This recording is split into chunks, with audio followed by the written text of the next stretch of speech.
बिस्मिल्लाहिर्रहमानिर्रहीम। वक़ाल निस्वतुन फ़िल मदीनति इम्रअतुल अज़ीज़ तुराविदु फ़ताहा अन नफ़्सिही क़द शग़फ़हा हुब्बा इन्ना लनराहा फ़ी ज़लालिम मुबीन।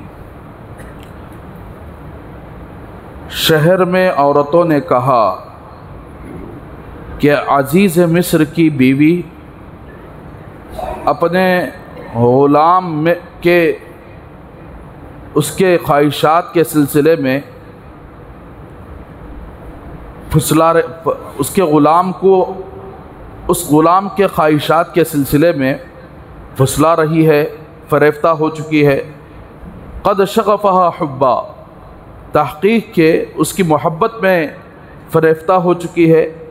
इन्ना लनराहा फ़ी ज़लालिम मुबीन, यकीनन हम अज़ीज़ मिस्र की बीवी को यानी ज़ुलेखा को खुली गुमराही में देख रहे हैं। तो मेरे भाइयों, अब बात चल रही थी कि अज़ीज़ मिस्र के सामने हज़रत यूसुफ़ अलैहिस्सलाम ने गवाही के तौर पर जो छोटा बच्चा था, दूध पीने वाला बच्चा था, उस दूध पीने वाले बच्चे ने गवाही दे दी कि देखिए सामने अगर हज़रत यूसुफ़ है, पीछे ज़ुलेखा है और यूसुफ़ भाग रहे हैं, पीछे ज़ुलेखा उनको पकड़ रही है। तो सामने से अगर कुर्ता फटा है तो इसका मतलब ये है कि यूसुफ़ सामने से हमला किए हैं और ज़ुलेखा ने उसको दिफा के लिए कुर्ते को फाड़ दिया। तो यूसुफ़ की गलती है, ज़ुलेखा की कोई गलती नहीं। अगर कुर्ता पीछे से फटा है तो ऐसी सूरत में यूसुफ़ सामने है और ज़ुलेखा पीछे है, तो और यूसुफ़ बचना चाहते हैं और ज़ुलेखा पकड़ना चाहती है और उसकी वजह से कुर्ता पीछे से पड़ गया, तो यूसुफ़ सच्चे है और ज़ुलेखा झूठी है। तो अब जब देखा गया तो वाक़ियतन पीछे से कुर्ता फटा हुआ था।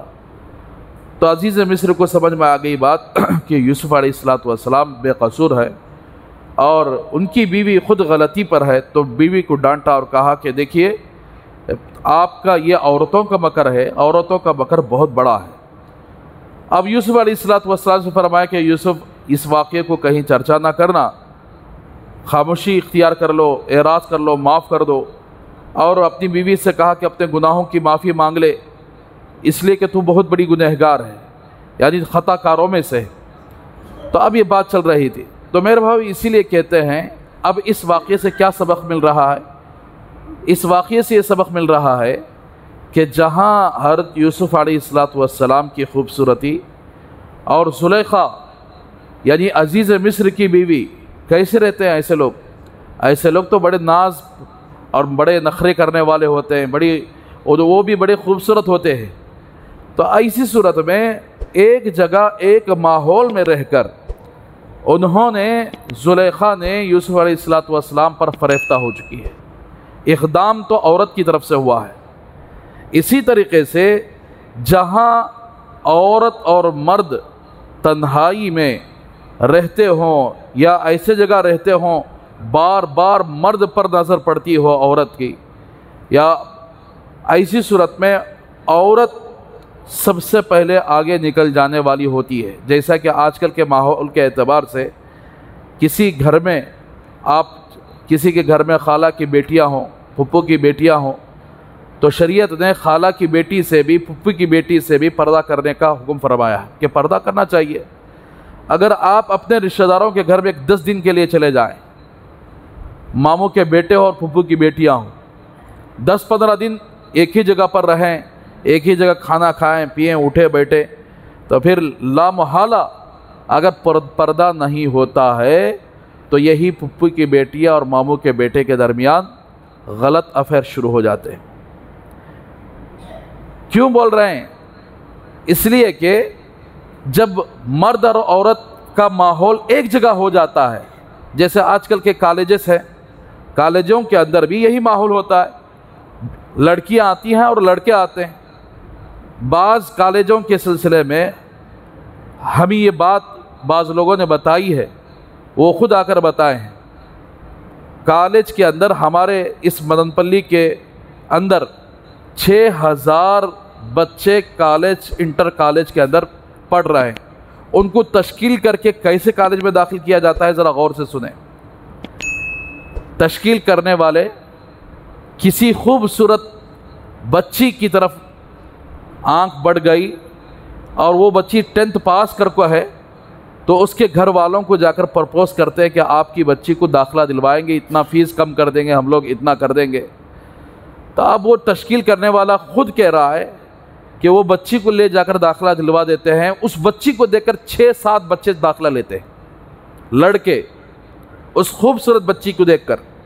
ऐसे कॉलेजों की हालत है कि जहाँ जिस कॉलेज के अंदर बच्चियाँ हों और बच्चे भी हों और एक ही क्लास में उठते बैठते हों और उनकी निगाहें एक दूसरे की तरफ हों, एक दिन का मसला नहीं, 2 दिन का मसला नहीं, साल भर का मसला, एक ही जगह बैठते हों, तो आज बच्चियां गैरों के साथ जो भाग रही हैं, गैरों के साथ उनके जो ताल्लुकात हो रहे हैं, वो इसी वजह से हो रहे हैं कि उनका उठना बैठना एक ही जगह है, उनका एक दूसरे को देखना, बातचीत करना, एक दूसरे के साथ दोस्तियां करना एक जगह जब हो रहा है, तो मर्द को इक़दाम करने की ज़रूरत नहीं, मर्द को प्रपोज करने की ज़रूरत नहीं। लड़कियों के अंदर, औरतों के अंदर वो जज्बा, नफसानी ख्वाहिशात का जज्बा खुद उभार देता है कि हम किसी न किसी लड़के के साथ गलत अफेयर करें। तो इसीलिए हज़रत यूसुफ अलैहिस्सलाम देखिए, एक ही घर के अंदर रहे, उठना बैठना, खाना पीना एक ही घर के अंदर था। तो यूसुफ अलैहिस्सलाम पर जुलेखा कैसे फरेफ्ता हो गई, कैसे उनके ऊपर यानी उनको फुसलाना चाहा। एक ही घर के अंदर रहे और अजीज़ मिस्र तो यानी सफ़रों में निकलता था और इधर उधर जाया करता था हुकूमत के कामों से। तो अब एक ही घर के अंदर रहकर इक़दाम तो किसकी तरफ से होता है? आम तौर पर पहले तो इक़दाम मर्दों की तरफ से होता था, लड़कियां बाहया रहती थी, बच्चियां बाहया रहती थी और आंख उठाकर भी नहीं देखती थी। वजह इसकी ये है कि घर के अंदर का माहौल, घर के अंदर की तरबियत और ऐसे कॉलेजेस जो आज मौजूद हैं वो ज़माने में नहीं थे। तो इसलिए वो ज़माने के अंदर बच्चे इक़दाम करते थे। अब का ज़माना ऐसा आया, लड़के इक़दाम करने की ज़रूरत नहीं, लड़कियां खुद इतनी आगे निकल चुकी हैं, उनके अंदर से शर्म हया का मादा ऐसे ख़त्म हो चुका है, जिसकी वजह से यानी बच्चियां इतनी बेशर्म होकर, बेशर्म, हमारे एक दोस्त, हमारे एक मौलाना बता रहे थे कि यही मदनपल्ली के अंदर आरटीसी बस स्टैंड में किसी बच्ची मुसलमान थी और बच्चा हिंदू था, और ये दूसरे को ऐसे आपस में गले लगा रहे हैं, पता नहीं कैसे कैसे गंदे काम कर रहे हैं। इन्होंने देखा तो बहुत गुस्सा आ गया। अब जाकर बात करने के वास्ते गए तो लड़का डर रहा है, जिस लड़के के साथ ये बच्ची बैठी है। लड़की के अंदर इतनी जुर्रत है, लड़की से पूछा कि भाई यहाँ क्या कर रही है, कौन है? तो कहने लगी कि तू कौन होता बोलने वास्ते, तुम्हें कौन है? हमारी मर्जी, हम किसके साथ भी फिर सकते हैं, कैसे भी रह सकते हैं। तो जब बच्चियों के अंदर ये जुर्रत आती है तो इसके अंदर किसकी गलती है? माँ बाप की गलती है या बच्ची की गलती है? माँ बाप की 100% गलती है।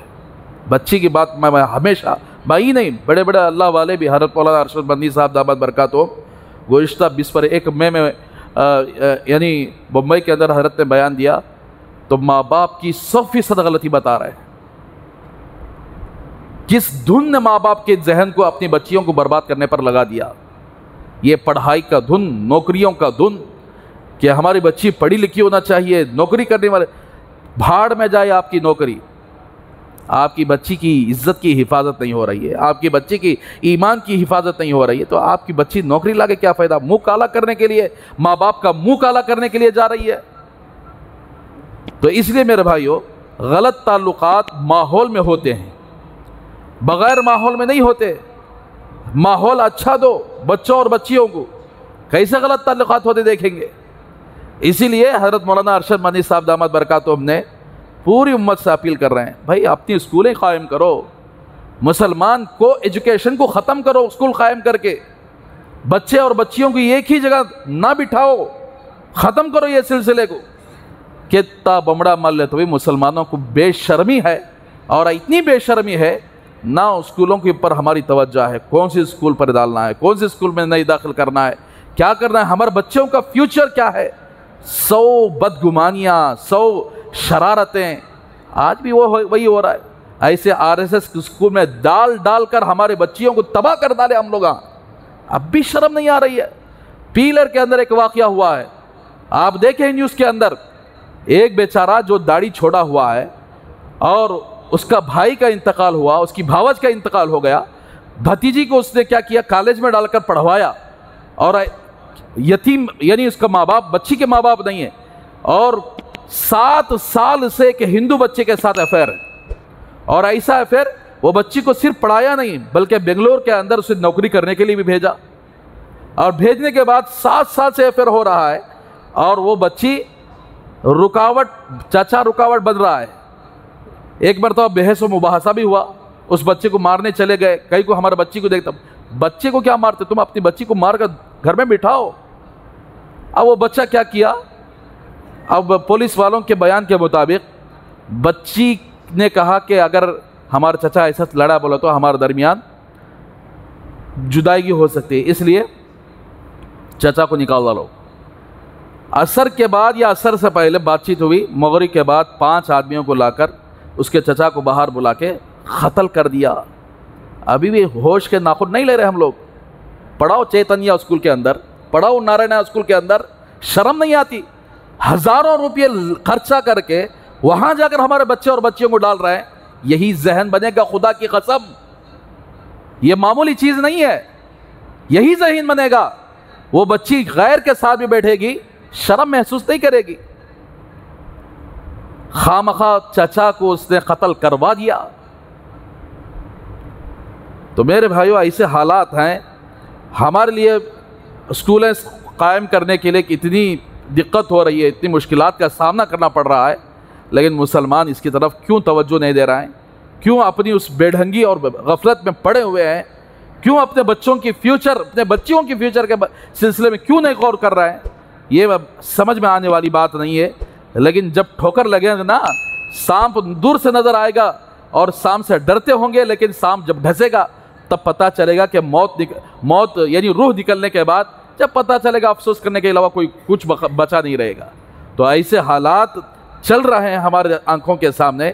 लेकिन आज हम अपने बच्चों और बच्चियों की फ्यूचर के सिलसिले में गौर करना तो दूर की बात है, ये जहन में बैठा लिए हैं कि ऐसे स्कूल में डालने से बच्चे अच्छा पढ़ लेंगे, माँ बाप को धर धर कर मारेंगे, माँ बाप का मुंह काला करेंगे, और माँ बाप ने जो बच्चों को पाल कर वहाँ तक पहुँचाया, यह आपका बच्चा और बच्ची नहीं रही, ये उन लोगों के बच्चे और बच्चियाँ हो गई जिनका सारा दिमाग, सारा दिल उनके पास रहा, जिस्म सिर्फ आपके पास रहा है।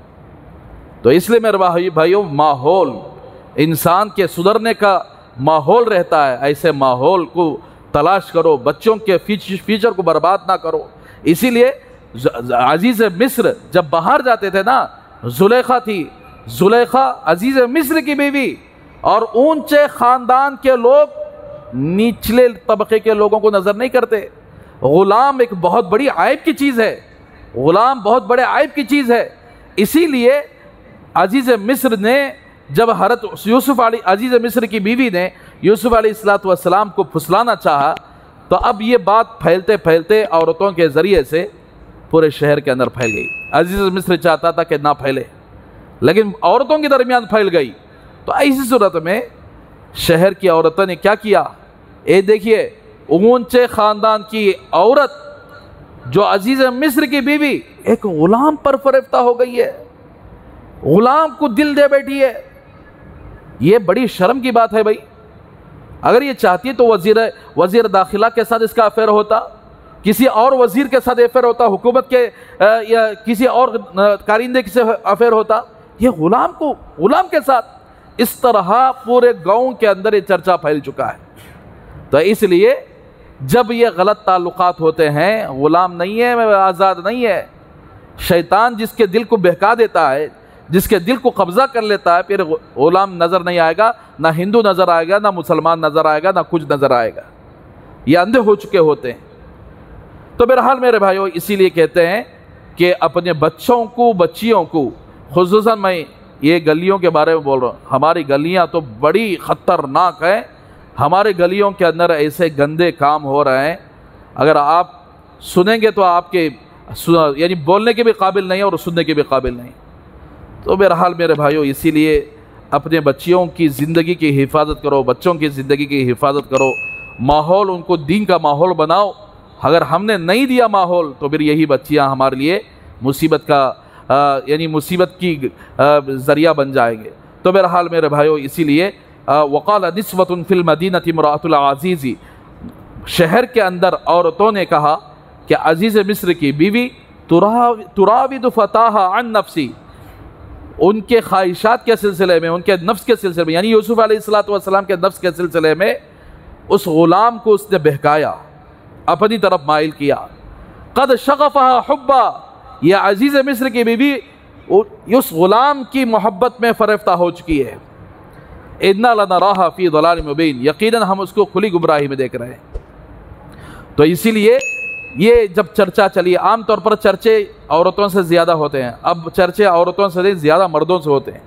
वो औरतों की सिफत मर्दों के अंदर आ गई। 4 मर्द जहाँ जमा होते हैं पूरे गांव के चर्चे होते हैं, होटलों में बैठकर, मीटिंगों में बैठकर पूरे चर्चे होते हैं कि क्या क्या चर्चा करनी चाहिए। तो मेरे भाइयों, इसीलिए हमें चाहिए कि यानी ऐसे मीटिंगों से अपने आप को हिफाजत करें जिस मीटिंगों के अंदर दूसरों की ग़ीबत हो रही हो। तो बहरहाल ये चर्चा हुआ पूरे शहर के अंदर, और अजीज़ मिस्र का जो ताल्लुक़ था वो हुकूमत के जो बड़े बड़े ओहदेदार थे उनकी बीवियों से था।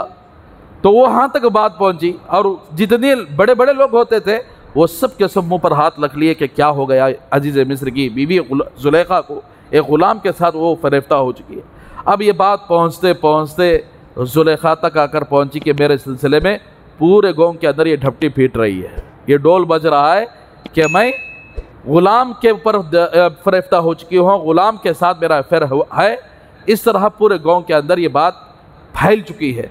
अब उसने क्या किया कि मैं जो किया हूँ, मैं जो की हूँ यूसुफ अलैहिस्सलातु वस्सलाम के साथ, ये मेरी मजबूरी है। और उस मजबूरी को यानी ज़ाहिर करने के लिए, उस मजबूरी को साबित करने के लिए एक प्लान बनाया ज़ुलेखा ने। वो प्लान क्या है? पूरे शहर के औरतों को, जो बड़े बड़े ओहदेदार हैं, उन तमाम शहर के औरतों को दावत दिया कि मैं यूसुफ के साथ मेरा जो अफेयर है ये वाक़तन ये मेरी मजबूरी है। वो क्या मजबूरी? कि उनकी इतनी खूबसूरती है जिस खूबसूरती की वजह से मेरा दिल उनके ऊपर माइल हो चुका है। तो इंशाल्लाह कल पढ़ेंगे। तो पूरी औरतों को दावत देने के बाद औरतें ने क्या किया, ये बात तफसील से आएगी। तो बहरहाल इस वाक़े से यही सबक मिलता है कि बच्चे और बच्चियों का माहौल सही रखेंगे। माहौल में आकर क्या है, वो आम तौर पर घरों में रहते हैं तो और बात है, घरों से बाहर जब बच्चियां निकलती हैं तो उनको सही माहौल जब नहीं मिल रहा है और गलत माहौल में को एजुकेशन में हमारे बच्चे और बच्चियां जा रही हैं, तो आप भूल जाएं कि वो आपकी बच्ची है। भूल जाएं। आप जिस कॉलेज में भेज रहे हैं, चाहे बाप ले जाकर वहाँ तक जाकर छोड़कर आता ही क्यों ना हो, भूल जाएं अपनी बच्ची को। ये तुम्हारी बच्ची नहीं, किसी और की रह गई। अल्लाह हम सब की हिफाजत फरमाए। अल्लाह उम्मत मुस्लिमा की आंखें खोल दे, उम्मत मुस्लिमा की को गफलत की नींद से उड़ा दे, और उम्मत मुस्लिमा अपने बच्चों और बच्चियों के फ्यूचर के सिलसिले में और उनकी हिफाजत, उनकी इज़्ज़त की हिफाजत के सिलसिले में गौर व फिक्र करके अच्छे माहौल में अपने बच्चे और बच्चियों को यानी माहौल देने की तौफीक अता फरमाए। अल्लाह हम सबको अमल करने की तौफीक अता फरमाए।